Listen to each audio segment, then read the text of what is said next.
Bonjour, bonjour, j'espère que vous allez bien. Aujourd'hui on se retrouve pour une nouvelle vidéo et je vais vous faire une vidéo relativement simple que j'ai pas fait depuis très longtemps. C'est un book haul parce que oui, j'ai acheté ou acquis quelques livres en 2020 et je me suis dit que ce serait plutôt sympathique de vous montrer tout ça. Je suis revenue de week-end prolongé hier soir, du coup ma valise est encore à côté de moi parce que je suis le genre de personne qui a la flemme de tout ranger tout de suite.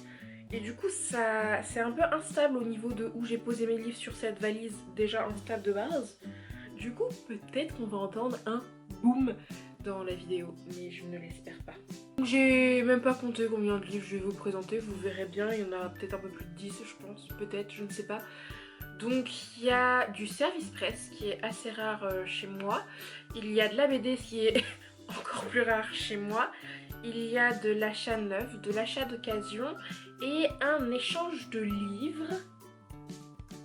Et c'est tout. Donc nous allons pouvoir commencer sans plus attendre. A savoir, je vous les présente pas dans l'ordre d'acquisition des livres parce que bah, même moi je m'en rappelle plus. J'ai fait ma pile, je prends celui qui est au-dessus et petit à petit jusqu'à vider la pile. Voilà, tout simplement. Et on commence donc tout de suite avec Fandom de Anna Day, publié chez Pocket Jeunesse. Alors ce livre me tentait depuis sa sortie et pour autant j'ai vu énormément d'avis mitigés voire négatifs. Du coup je n'avais pas l'intention de me l'acheter plein pot.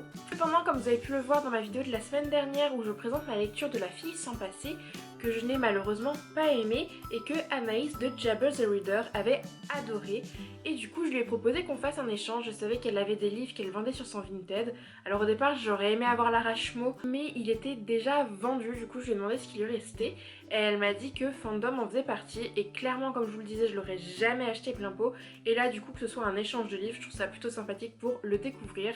Du coup Anaïs m'a envoyé son exemplaire, moi je l'ai envoyé plus tardivement mais elle a reçu aussi son livre, elle m'a même mis un sublime marque-page. Regardez-moi la beauté de ce marque-page. Comme vous pouvez le deviner, je suis Scorpion et je le trouve magnifique, c'est elle qui l'a fait et elle a une boutique je crois sur Etsy ou elle a même son site internet, je ne sais plus, mais allez le voir, allez jeter un coup d'œil parce que c'est vraiment super joli, je suis trop contente de ce marque-page, il est vraiment trop beau. Donc merci Anaïs encore pour ton envoi. Donc voilà, un petit nouveau dans ma palle que clairement je vais pas lire tout de suite, ce sera pas une priorité, mais je suis contente de l'avoir parce que bah ouais, il me tentait quand même bien à sa sortie et j'ai quand même très envie de faire mon propre avis sur ce livre. Deuxième livre que j'ai à vous présenter, cette fois-ci c'est un service presse et je suis ultra heureuse. J'ai été contactée par l'école des loisirs il y a 2 semaines maintenant et j'ai participé à un petit déjeuner brunch pour la présentation d'une de leurs prochaines sorties, et du coup on a eu le droit au livre pendant cette matinée incroyable au passage avec des gens totalement formidables, activité très sympathique, petite viennoiserie tout à fait sympathique aussi. J'ai donc acquis Akata Witch de Andy Akorafor, publié donc chez l'école des loisirs. J'adore la couverture, j'ai eu l'occasion de voir la couverture originale que personnellement j'ai pas trop aimé et la couverture française je la trouve sublime. Ce livre m'intrigue énormément, donc c'est un livre d'une autrice nigérienne et qui est surnommé le Harry Potter nigérian, du coup c'est très intriguant et on a eu l'occasion de le feuilleter pendant le petit déjeuner et la mise en page intérieure est juste à tomber. Genre c'est trop beau, je vais vous montrer un petit truc mais je trouve ça trop beau. Alors vous avez des symboles et en fait il y a la traduction ici. Donc c'est un alphabet, un dialecte, je ne sais pas encore exactement à quoi ça correspond vu que je n'ai pas lu le livre, mais je trouve ça juste formidable. Je suis très heureuse d'avoir participé à cette matinée, d'avoir reçu ce livre qu'il me tarde de lire parce qu'il a l'air franchement génial. Autre livre que j'ai acquis en ce début d'année et vous allez vous dire mais est-ce qu'ils sont un peu de nous quand même parce que je vous le présente à chaque vidéo je pense, mais je l'ai tellement aimé que j'arrive à le caser dans toutes mes vidéos.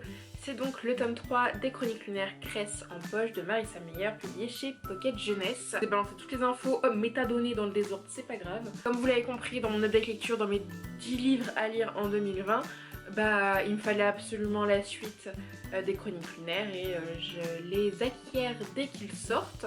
Donc comme c'est en poche, tout n'est pas encore sorti. Et acheter dès le lendemain sa sortie, dévoré dans le week-end. C'était une pure bombe, voilà, et du coup je suis très contente de l'avoir. Et maintenant, comme je vous le dis à chaque vidéo, je pleure encore tous les soirs de ne pas avoir la suite dans ma bibliothèque. Voilà. Autre acquisition que j'ai acheté en ce début d'année et que j'ai acquis en même temps que Cress, il est aussi présent dans ma vidéo 10 livres à lire en 2020 me semble-t-il, 10 ou 12, je sais jamais, je crois que c'est 12. Bref, et c'était pour répondre à la question le livre le plus attendu de l'année et j'ai donc acquis Hashtag Trahi de Louison Nielman, publié chez Scrinéo dans leur collection Engagée. Pour ceux qui me connaissent bien, vous savez que Scrinéo fait partie de mes maisons d'édition préférées. J'aime énormément ce qu'ils proposent, j'aime énormément leur univers, enfin tout ce qu'ils défendent. Et ce livre, quand j'ai vu qu'ils ont parlé, qu'ils ont communiqué dessus, j'étais obligée de me le procurer. Il n'est pas encore lu, mais c'est ma prochaine lecture et j'ai vraiment très hâte. Je vois déjà les premiers retours et je suis jalouse de ne pas l'avoir encore lu. Je sais pas si vous avez remarqué, j'ai récupéré le tome 4 de la passe miroir. Je suis contente qu'il soit là. Ça veut dire que bientôt vous aurez ma vidéo sur la passe miroir. Et je viens de vous spoiler en bougeant le prochain livre que je vous montre, qui n'est autre que La Street en mode bolide, le tome 1 publié chez Manière Jeunesse, écrit par Cécile Alix et illustré par Dimitri Zagboro, que j'ai lu ce week-end. Je viens même de poster ma photo sur Instagram, donc je l'ai reçu de la part de la maison d'édition en service presse qui m'a gentiment contactée. Ce livre m'a énormément intriguée, je l'ai adoré, voilà, vous en verrez plus dans mon update lecture du mois de février, mais j'ai vraiment beaucoup aimé, je me suis éclatée. Je vais vous montrer un peu la mise en page intérieure. Voilà, c'est comme il y a un illustrateur, vous voyez bien, c'est illustré. Il y a des tailles différentes dans les corps de texte et c'est juste super top quoi. Donc je vous en reparle très vite dans mon update de février. Je vous ai présenté à l'instant un livre de la maison d'édition Scrinéo. Et il faut savoir qu'il y a une autre maison d'édition qui partage, je trouve, quand même les mêmes valeurs, que j'aime de tout mon cœur. Là dans mon fond, on peut en voir certains de cette maison d'édition. Et quand j'ai vu celui-là sortir, au départ j'étais sceptique que ça me convienne à moi. Mais le livre est beaucoup trop beau. Et les retours sont tellement positifs que j'ai réussi à le choper d'occasion. Et je ne suis pas peu fière, je dois vous l'avouer. Et je vous présente donc la sublime, la beauté, l'incroyable moitié d'âme. Le livre a été écrit par Anthelme Hochkorn et publié chez Gulfstream. Vous connaissez aussi bien évidemment mon amour pour les éditions Gulfstream, donc c'est pas trop étonnant que je l'ai acquis récemment. Mais regardez-moi la beauté. Je fais ça parce qu'il y a des dorures mais vous les voyez pas, enfin des bronzures parce que c'est plutôt couleur bronze. Voilà, et hop. Regardez-moi cette tranche. Et en fait c'est semi-relié, enfin c'est semi-rigide, c'est une couverture reliée semi-rigide. Il y a un signet. Je sais pas, je trouve ça trop... Enfin bref, ce livre est beaucoup trop stylé. Ensuite on passe aux 4 BD que j'ai à vous présenter. Et oui, apparemment j'ai de la BD dans ma bibliothèque. Chose que vous ne savez pas, chose que je ne savais pas moi non plus. Mais pour le coup c'est 2 sagas, donc j'ai pas tous les tomes, hein, mais c'est 2 sagas qui me tentent énormément. C'est 2 quasiment seules sagas pour le moment qui me tentent en BD. Parce que je prends pas le temps de m'intéresser à la BD, du coup je sais pas ce qui pourrait me plaire.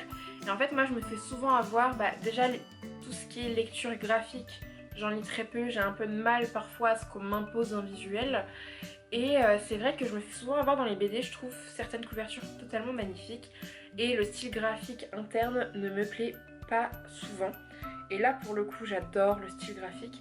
Donc j'ai eu trop de chance. J'ai trouvé donc le premier tome de La boîte à musique de JG et Carbone. Et c'est publié chez Dupuis. Donc j'ai trouvé d'occasion chez Book Off. Et voilà, c'est une des sagas BD qu'on voit énormément sur Instagram en ce moment. Le tome 3 est sorti il n'y a pas très longtemps me semble-t-il. Et j'avais trop envie de me procurer cette BD. Je la trouve magnifique.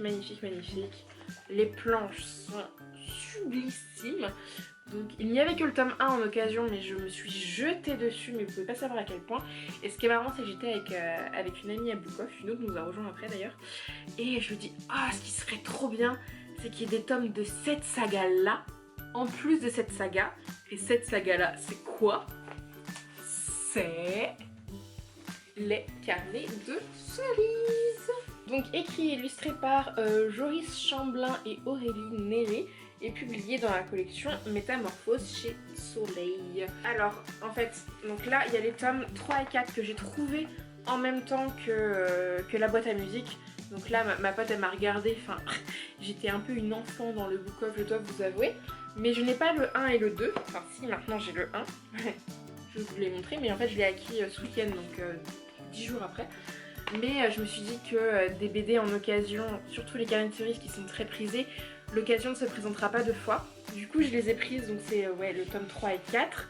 Et du coup je suis allée chez Gibert quand j'ai été chez mon frère et ma belle-sœur avec ma belle-sœur, et du coup j'ai trouvé le tome 1 d'occasion, donc ça vaut un peu moins le coup chez Gibert, mais ça reste quand même très quali. Il n'y avait pas le tome 2 ni le tome 5 en occasion malheureusement. Donc dès que j'aurais décidé de me lancer dans la BD, même si je les acquiers en plein pot, hein, là j'ai tellement gagné de l'argent en me prenant ces BD que c'est pas très grave si je les prends plein pot, mais j'ai très hâte de les lire. J'espère que vous serez contente de voir de la BD sur ma chaîne.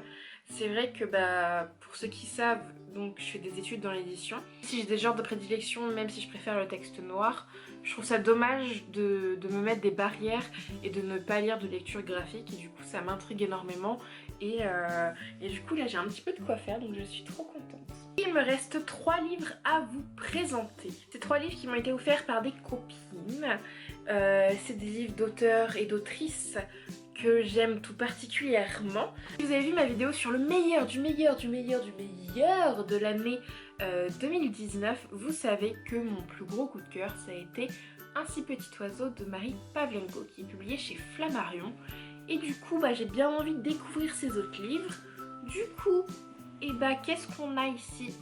On a Je suis ton soleil et on a Et si le désert disparaîtra. Voilà, je suis très bien entourée, je les trouve magnifiques. À chaque fois, le travail éditorial sur les livres de Marie Pavlenko est toujours aussi sublime, et j'ai trop hâte. Je sais pas par lequel je vais commencer, mais j'ai trop hâte de savoir que j'ai tout ça dans la bibliothèque qui m'attend. Et j'ai aussi son livre qui est plus adulte, me semble, La mort est une femme comme les autres. Et du coup, j'ai de quoi me régaler encore un petit temps avec La merveilleuse plume de Marie Pavlenko. Et enfin, le dernier livre que j'ai à vous présenter, c'est le dernier livre de Monsieur Michel Bussy, Au soleil redouté, publié chez Presse de la Cité. Je trouve la couverture, désolée Monsieur Bussy, j'aime pas les bandeaux, je trouve la couverture totalement trop belle, trop sublime. Et j'ai lu la 4e de couverture et ça me fait penser un peu au Dit Tinègre d'Agatha Christie que j'avais adoré.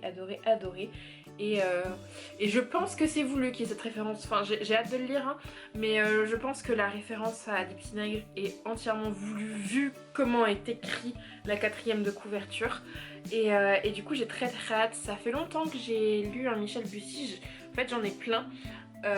J'ai commencé N'oubliez jamais, je l'ai mis en pause il y a 1 an et demi parce que je sais même pas pourquoi en fait. J'ai lu, en fait, je l'ai pas intentionnellement mis en pause, il s'est mis en pause tout seul parce que j'avais d'autres livres, tout simplement parce que c'était mon livre de transport.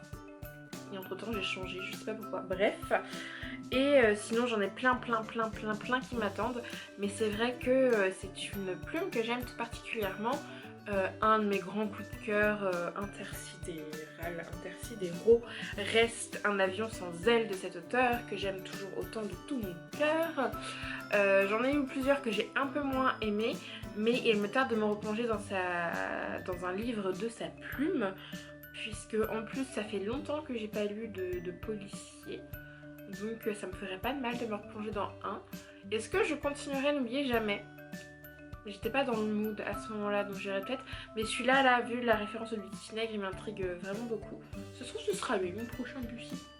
On verra bien. Et voilà pour ce book haul de début d'année 2020, je viens de me griffer. J'espère que ce book haul vous aura plu. Moi je suis contente de vous avoir montré mes dernières acquisitions. N'hésitez pas à me conseiller certains des livres que j'ai acquis et me dire Jeanne, faut que tu le lises et tout, il est trop bien et tout. Enfin n'hésitez pas à argumenter parce que juste trop bien et tout c'est un argument un peu faible. N'hésitez pas non plus à me dire ce que vous avez acquis en ce début d'année. Si vous avez autre chose à dire en commentaire, n'hésitez pas à le dire tant que c'est dans la bienveillance et la bonne humeur. Si vous voulez me suivre sur les autres réseaux sociaux, tous les liens se trouvent en barre d'infos. Et sur ce, je vous souhaite une excellente semaine, je vous dis à la semaine prochaine pour une nouvelle vidéo et je vous fais plein de bisous.